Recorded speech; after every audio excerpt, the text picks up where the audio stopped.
Quem é este senhor de barba branca e chapéu com centenas de milhares de seguidores que o admiram?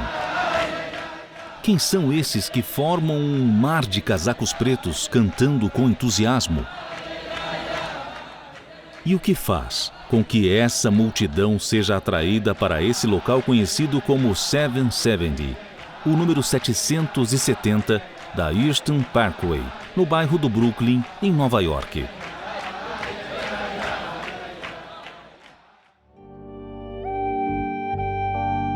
A história da vida do Rebbe é paralela à história do judaísmo do século XX. Ele nasceu na Rússia czarista na virada do século, e sua linhagem direta vem dos Rebbes de Chabad. Sobreviveu aos pogroms assassinos que varreram a Rússia czarista. À medida que a Revolução Comunista começava a se enraizar e os bolcheviques tomaram o poder, ele assistiu seus pais percorrendo os corredores do poder, lutando pelos direitos dos judeus e do judaísmo. Como adolescente durante a Primeira Guerra Mundial, sua casa transformou-se num centro de assistência para dezenas de milhares de judeus refugiados que inundaram a sua cidade. Ao longo de sua vida, teve encontros com eruditos gigantes da Torá de sua época. Vivendo em Berlim quando Hitler subiu ao poder, testemunhou em primeira mão uma sociedade moderna se voltar contra os judeus em seu seio. Ele escapou de Paris apenas alguns dias antes do avanço nazista sobre a cidade. Cruzou o Atlântico em um dos últimos navios civis que deixaria uma Europa enclausurada pela guerra. Em sua chegada, seu sogro o nomeou diretor dos departamentos educacionais e editoriais recém-fundados.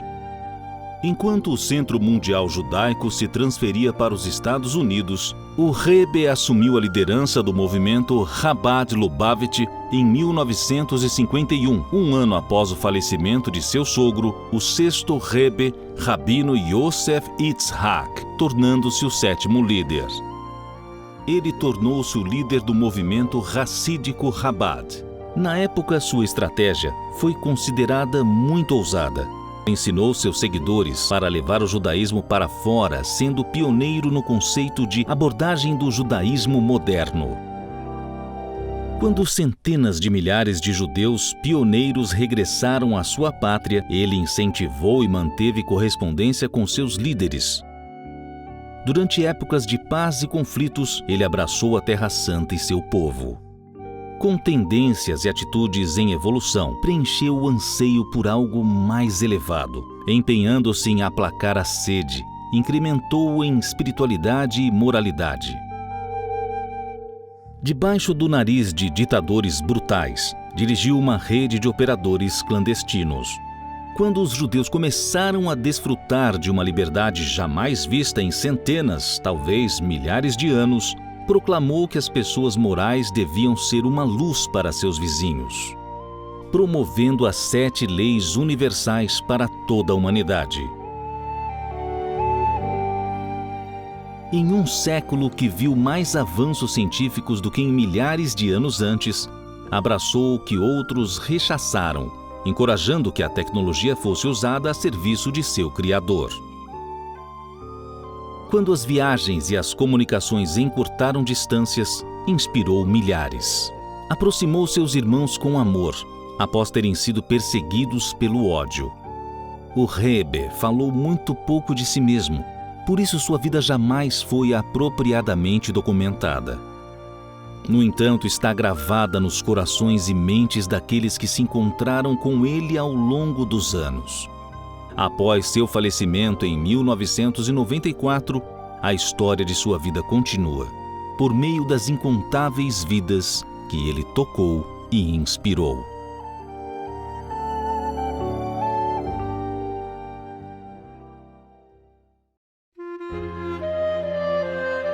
Mas como surgiu o movimento Chabad Lubavitch, do qual o Rebbe tornou-se seu 7º líder? Para entender é preciso voltar no tempo, ao ano de 1698, quando uma alma especial desceu ao mundo. Seu nome, Israel Ben Eliezer, mais conhecido como o Baal Shem Tov, o fundador do Hassidismo, uma filosofia judaica que espalhou-se rapidamente. O Baal Shem Tov Ensinava que qualquer pessoa, independente de seu status ou de suas qualidades, pode se conectar com Deus, deve servi-lo com fé e entusiasmo e amar ao próximo. Essas se tornaram as bases do Hassidismo, atraindo pessoas simples e humildes que ansiavam por um sopro de esperança em suas vidas. Do Hassidismo surgiram várias ramificações, entre elas o movimento Chabad Lubavitch. Avancemos agora alguns séculos. No ano de 1951, um homem relativamente jovem ascende à liderança do movimento Chabad Lubavitch, Rabbi Menachem Mendel Schneerson. O Rebbe nasceu dia 18 de abril de 1902, na data judaica correspondente a 11 de Nissan de 5662, em Nikolaev, Rússia, filho do renomado cabalista e erudito talmúdico rabino Levi Yitzhak e Rebbe Simhana Schneerson. Ele casou-se com Raya Mushka, filha do sexto Rebbe rabino Yosef Yitzhak Schneerson. O Rebbe cursou a Universidade de Berlim e a Sorbonne, onde estudou matemática, engenharia e filosofia. Era frequente receber a visita de cientistas e pesquisadores que vinham pedir a opinião sobre suas obras. O Rebbe e sua esposa chegaram a Nova York em 1941, tendo escapado milagrosamente do genocídio nazista e se estabeleceram em Nova York. Pouco depois de sua chegada aos Estados Unidos, por insistência de seu sogro, o Rebbe começou a publicar suas anotações em vários tratados racídicos e cabalísticos, bem como uma ampla gama de respostas sobre assuntos de Torá. Usando os meios de comunicação, o Rebbe encorajou que o rádio na década de 1950, o satélite na década de 1980 e a internet no início da década de 1990 fossem usados como meios positivos para promover conhecimento e educação. O judaísmo sempre deu ênfase e investiu na educação como a chave para a continuidade. Seu esforço com a educação e com o futuro da humanidade foi reconhecido nos Estados Unidos.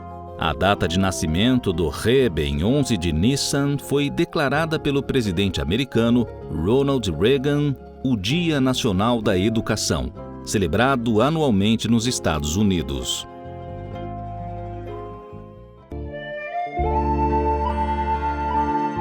A partir de 1986, aos domingos o Rebbe ficava por horas de pé, sem interrupção, recebendo a multidão de pessoas que vinham de todas as partes em busca de orientação, sabedoria e bênção. O Rebbe entregava uma nota de $1 a cada um, a fim de incentivar atos de caridade.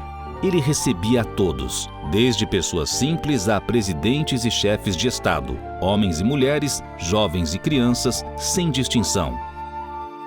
God bless you, Rabbi Schneerson. Yes. Remember, I used to work for Mr. Schneerson. Just God bless you, really good. Yeah, Remember God me, bless Faye. you. Faye. And healthy years and happy years. Thanks a lot, and Yeah. God bless you, real good. Yeah, that's it. You want to give me enough? Yeah. Oh, thank you. O famoso escritor, sobrevivente do Holocausto e Prêmio Nobel da Paz, Elie Wiesel, declarou certa vez: sempre que visitava o Rebbe, ele conseguia tocar o mais íntimo do meu ser.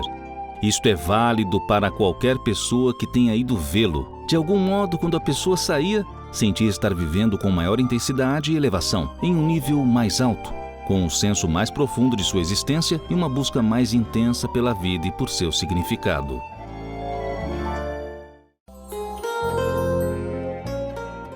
O judaísmo é único em sua crença de que as pessoas não precisam se tornar judias para adquirir transcendência. Cada um de nós, seguindo nossos chamados únicos, pode viver uma vida correta e ética. O Rebbe incentivou as pessoas a seguir os princípios morais universais entregues por Deus, conhecidos como as 7 leis de Noé, contidas na Torá para toda a humanidade. O Rebbe organizou um corpo de shluchim, emissários, e os encarregou de estabelecer centros Chabad Lubavitch no mundo inteiro. Hoje são quase 5.000 em mais de 110 países. O Rebbe acreditava que cada pessoa, independentemente de sua formação ou conhecimento, poderia ser capacitada como um canal para espalhar bondade onde quer que estivesse. No dia 12 de junho de 1994, 3 de Tammuz, pela data judaica, o Rebbe devolveu sua alma ao Criador. Aquele homem que não tivera filhos deixava órfão todo um povo e admiradores que foram tocados pela sua sabedoria, bondade e visão. Logo após o seu falecimento, o Congresso dos Estados Unidos votou uma proposta que lhe outorgava uma homenagem póstuma, a Medalha de Ouro do Congresso, por sua destacada e duradoura contribuição para o aperfeiçoamento do ensino, da moralidade e da caridade em todo o mundo. Dezenas de milhares de pessoas visitam o túmulo do Rebbe anualmente. Para todos que tiveram o privilégio de conhecê-lo pessoalmente, para todos que o conhecem através de suas obras, para as pessoas do mundo inteiro abraçadas por seus emissários. Rabbi Menachem Mendel será sempre o Rebbe, o gigante de nossa geração, responsável por instigar a consciência e o despertar espiritual do mundo. Sua luz continua a nos inspirar e iluminar.